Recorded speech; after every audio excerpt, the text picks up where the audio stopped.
Please subscribe my channel Dera Ismail Khan. اللہ کو یوں راضی کیا جاتا ہے۔ ہمارا سال شروع ہوتا ہے، ڈیرہ اسماعیل خان۔ دیکھو جنوری بھی اللہ کا، محرم بھی اللہ کا۔ یہ تعصب کی بات ہے کہ وہ کافروں کا سال ہے یا ہمارا سال ہے۔ وہ جنوری سورج کے گرد گھومتا ہے، محرم چاند کے گرد گھومتا ہے۔ سورج بھی میرے اللہ کا اور چاند بھی میرے اللہ کا۔ الشمس والقمر دائبین، اللہ نے سورج چاند کو گھمایا، ایک کیلنڈر سورج کے ساتھ جوڑ دیا، ایک کیلنڈر چاند کے ساتھ جوڑ دیا، ہمیں چاند والا کیلنڈر دیا اور اوروں کو، باقی تمام دنیا کو اللہ تعالیٰ نے سورج والا کیلنڈر دیا۔ اس کی حکمت مجھے سمجھ میں آئی جب میں آج سے 5 سال پہلے ناروے دنیا کے آخری کنارے پر پہنچا، جس کو اینڈ آف دا ورلڈ کہتے ہیں، اور شمال میں وہ دنیا کا آخری کنارہ ہے، زمین کا آخری، اس کے اوپر جا کر پھر نارتھ کیپ بن جاتا ہے۔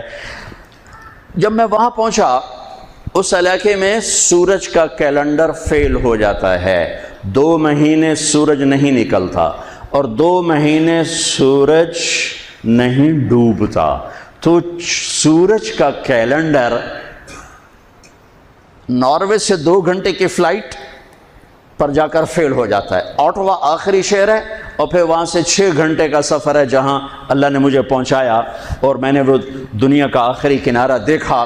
اللہ کی مخلوق بہت دیکھی، پر 2 مخلوق کو دیکھ کر جو میرے اوپر اللہ کے خالق ہونے کی ہیبت طاری ہوئی، وہ میں کبھی نہیں بھلا سکتا۔ شاید ہزاروں کتابیں پڑھ کر بھی میں اللہ کے خالق ہونے کی ہیبت کا احساس نہ کر سکتا، جیسا میں نے 2 اللہ کی مخلوق کو دیکھ کر میرے اوپر ہیبت طاری ہوئی کہ کتنا بڑا خالق، بلا وہو الخلاق العلیم، کتنا بڑا خالق۔ ایک ہمالیہ پہاڑ کو دیکھا، اس کی چوٹی ننگی تھی، سارا سلسلہ ننگا تھا، کئی 100 میل کا پہاڑی سلسلہ سال میں 15-20 دن کے لیے کھلا ہوتا ہے، ورنہ سارا سال بادلوں میں ڈھکا ہوتا ہے۔ تو ہماری فلائٹ جا رہی تھی کھٹمنڈو سے ڈھاکا، تو کیپٹن نے اعلان کیا کہ آج کے مسافر بڑے خوش قسمت ہیں کہ آج ہمالیہ اپنے پورے سلسلے کے ساتھ بالکل کھلا ہے۔ آپ دیکھ سکتے ہیں یہ سال میں 10-15 دن ہی کھلا ہوتا ہے، باقی بادلوں میں ڈھکا ہوتا ہے۔ جب میں ادھر بیٹھا تھا، جب اعلان سنا میں اس طرف گیا تو دیکھتے میں ایسے ہوا کہ میں نے اللہ کی ہیبت کا نظارہ جو وہاں دیکھا، ہزاروں کتابیں پڑھنے والا عالم مفسر وہ نہیں میں احساس کر سکتا، نہیں کر سکتا۔ میری آنکھیں پھٹ گئی اور میرے منہ سے بے ساختہ نکلا اللہ اکبر۔ مسجد میں نعرے لگوانا تو ویسی بڑی نادانی ہے کہ مسجد اللہ کا گھر، مسجد اللہ کا گھر، یہ ہمارے خطیب نعرے لگوا رہے ہوتے ہیں، نعرے لگوا رہے ہوتے ہیں اللہ کے واسطے۔ ان خطیبوں کو بھی سمجھاتا ہوں، آپ کو بھی سمجھاتا ہوں، مسجد نعرے لگانے کی جگہ نہیں ہے، نعرے لگانے تو کہیں باہر لگاؤ۔ مسجد میرے اللہ کا گھر ہے، مقام ادب ہے، مقام ادب ہے، یہ نعرے بازی کی جگہ نہیں ہے۔ اللہ اکبر، بالکل میری آنکھیں پھٹ گئی۔ اور دوسری دفعہ جب میں وہاں پہنچا شمالی آخری زمین کے کنارے پر، اور ایک دم میری نظر پڑی تو پھر میرے اوپر کپ کپی طاری ہوئی اور میرے منہ سے نکلا اللہ اکبر، یا اللہ تو کتنا بڑا ہے، تو کتنا بڑا ہے۔ وہاں جا کر مجھے پتہ چلا کہ اللہ نے ہمیں چاند کا کیلنڈر کیوں دیا، کہ وہاں سے لے کر اوپر تک سارے علاقے میں سورج کا کیلنڈر کہیں 2 مہینے کے لیے فیل ہو جاتا ہے، کہیں 4 مہینے کے لیے فیل ہو جاتا ہے، نہ نکلتا ہے جی، اور اگلے 4 مہینے میں ڈوبتا نہیں۔ تو اب رات ہے یا دن ہے کچھ پتہ نہیں، لیکن چاند وہاں پورے نظام کے ساتھ نکلتا بھی ہے، گھٹتا بھی ہے، بڑھتا بھی ہے، ڈوبتا بھی ہے۔ جب میں وہاں پہنچا مجھے نماز پڑھنی تھی، دن ہے کہ رات ہے، ویسے تو گھڑی موجود تھی پتہ ہے، لیکن جب آسمان کو دیکھا تو کچھ پتہ نہیں، چاند کو چمکتے دیکھا تو مجھے پتہ چلا کہ رات ہے، رات ہے۔ تو وہاں مجھے یہ بات سمجھ میں آئی کہ میرے نبی تو سارے عالم کے نبی ہیں، صرف بر صغیر کے نہیں، عرب کے نہیں، عجم کے نہیں، دنیا کے آخری کنارے میں اگر کوئی رہتا ہے تو میرے نبی کی نبوت کے سائے میں ہے، مانے یا نہ مانے۔ اگر اسے میرے نبی کی شریعت پہ چلنا ہے، نماز پڑھنی ہے، روزہ رکھنا ہے، تو چاند موجود ہے، چاند کو دیکھو، حساب لگاؤ، چاند موجود ہے تو رات ہے، چاند موجود نہیں تو دن ہے، چاہے اندھیرا ہو چاہے اجالا ہو، چاند کو دیکھتے جاؤ، ٹائم بناتے جاؤ، حساب سے چلتے جاؤ۔ وہاں جا کے مجھے پتہ چلا کہ میرے رب نے اپنے حبیب کو چاند کا کیلنڈر کیوں دیا۔ ہمارا سال محرم سے شروع ہوتا ہے، اور ایک بہت بڑے واقعے کے ساتھ وہ آ کر ہمارے دل دماغ پہ چوٹ مارتا ہے کہ زندگی اسی کی قیمتی ہے جو اللہ کو راضی کرتے ہوئے داؤ پہ لگا دے۔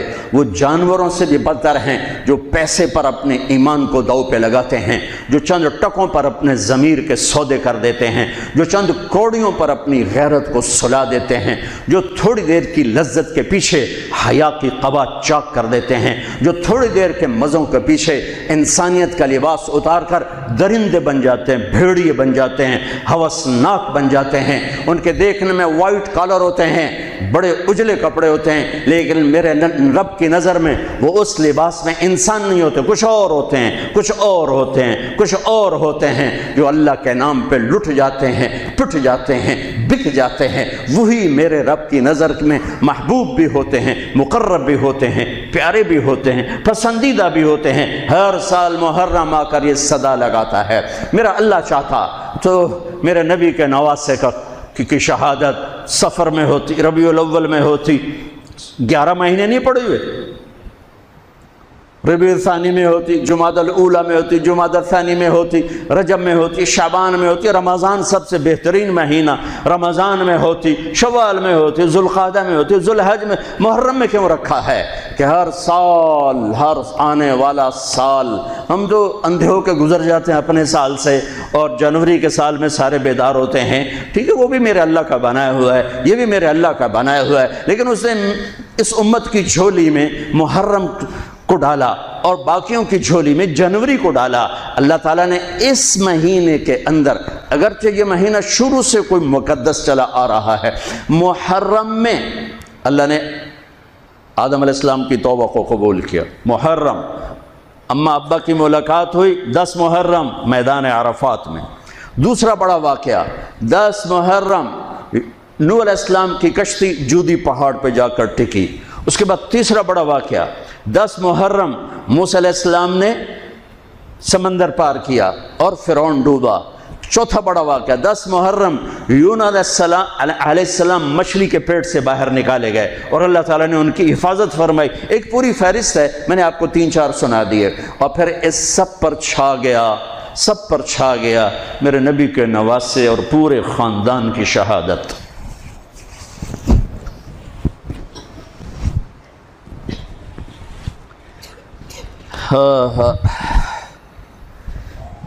یہ کتنا بڑا خاندان ہے، پہلے یہ سنو۔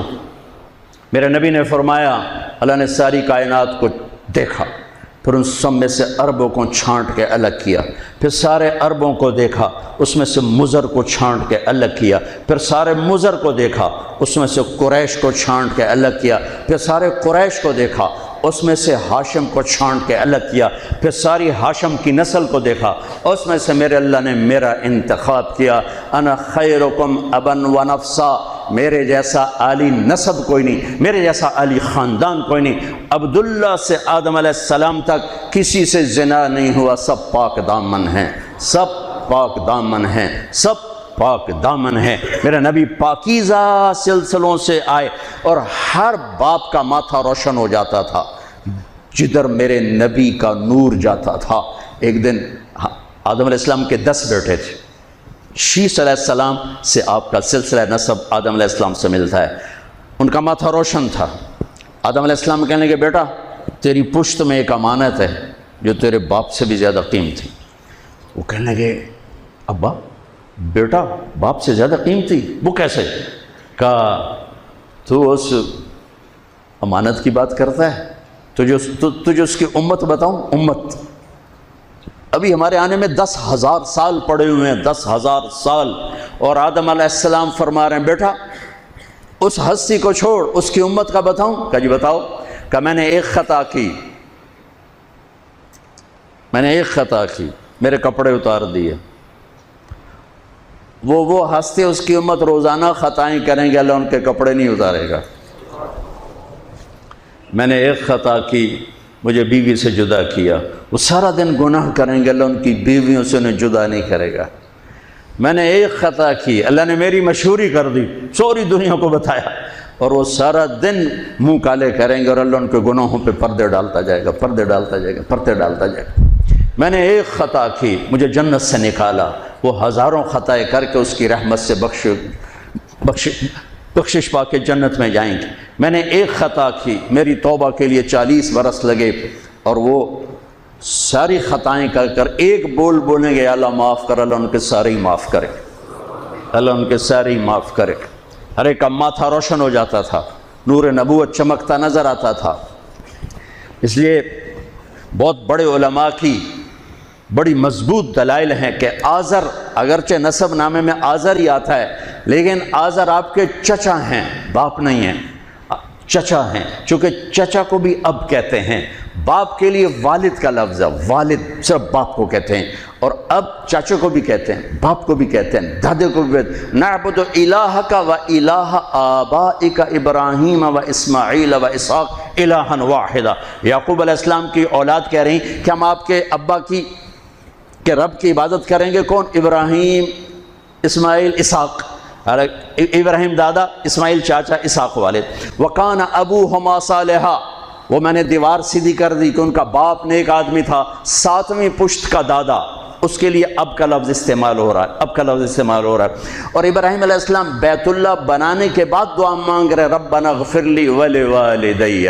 ان کے باپ اگر کفر پہ مرے ہوتے تو ابراہیم علیہ السلام یہاں یہ دعا نہیں مانگ سکتے تھے کہ اللہ مجھے معاف کر، میرے والدین کو معاف کر، ربنا اغفر لی ولوالدی یوم یقوم الحساب۔ اس دعا کا مانگنا، یہاں والد کا لفظ استعمال کیا، باپ کا لفظ، اب کا لفظ استعمال نہیں کیا، والد کا لفظ استعمال کیا کہ والد صرف باپ کو کہتے ہیں، اب چاچے کو، دادے کو، پردادے کو، سب کو اب کہا جا سکتا ہے۔ تو بڑے بڑے علماء کی رائے ہے کہ آپ کی نسل میں کوئی بت پرست نہیں آ سکتا، سب یا دین فطرت ہے یا ایمان ہے، یا دین فطرت بھی ایمان ہے کہ بت پرستی سے پاک ہیں۔ آپ نے کہا سعید بن زید کے والد تھے زید بن نفیل، تو اللہ کے نبی کے آنے سے پہلے انتقال کر گئے۔ وہ بیت اللہ سے ٹیک لگا کے بیٹھا، کہتے ارے قریش، اللہ کی قسم یہ پتھر کے بت ہیں، نہ نفع دیتے نہ نقصان، یہ اس کائنات کے مالک نہیں ہو سکتے۔ اس کائنات کا کوئی مالک ہے، پتہ نہیں کون ہے، پر کوئی ہے، مجھے پتہ ہوتا میں اس کی پوجا کرتا۔ تو آپ نے سعید بن زید 10 مبشرہ میں سے 10 بڑے ٹاپ 10 صحابہ، ابو بکر جنتی، عمر جنتی، عثمان جنتی، علی جنتی، طلحہ جنتی، زبیر جنتی، سعد بن ابی وقاص جنتی، عبد الرحمن بن عوف جنتی، ابو عبیدہ جنتی، سعید بن زید یہ جنتی۔ تو آپ نے کہا سعید میں تیرے باپ زید کو جنت میں دیکھتا ہوں، تیرے باپ زید کو میں جنت میں دیکھتا ہوں کہ وہ بت پرستی سے بیزار رہے، تو میرے نبی کی نسل کوئی بت پرست نہیں آ سکتا جو آپ کی شان اور آپ کا مرتبہ ہے۔ آپ کو سب سے عالی، اگرچہ محدثین آزر کا نام لکھتے ہیں اس میں، لیکن اب یہ تو قیامت کا دن ہی پتہ چلے گا، لیکن وجدان یہ کہتا ہے، دل کا یقین یہ کہتا ہے کہ میرے نبی کی نسل پاکیزہ ہے، ماتھے پہ نور نبوت آتا ہے۔ ہاشم بازار سے گزر رہے ہیں اور آگے یہودی عورت آپ کو دیکھتی مدینے میں، وہ کہتی ہاشم ایک رات گزارو گے میرے ساتھ، ایک رات گزارو گے میرے ساتھ؟ وہ فرمانے لگے میں عزت دار سردار آدمی، تو مجھے برائی کی دعوت دیتی، یہ کیسے ہو سکتا؟ وہیں ان کی شادی ہو گئی حضرت سلمہ بنو نجار میں، جو عبد المطلب کی والدہ۔ 3-4 دن گزرے تو وہ عورت بازار میں ملی، تو آپ نے کہا کہ بی بی تو مجھے گناہ کی دعوت دیتی ہے تو شادی کر لے، وہاں تو شادیاں کثرت سے کرتے تھے، شادی کر لے۔ اس نے یوں دیکھا، کہنے لگی ہاشم مجھے غلط نہ سمجھو، میں بہت عزت دار ہوں، عزت دار ہوں، میں نے تیرے ماتھے پر آخری نبی کا نور دیکھا تھا، میرا جی چاہا وہ میرے پاس آ جائے، لیکن وہ تو سلمہ لے گئی، مجھے کوئی حاجت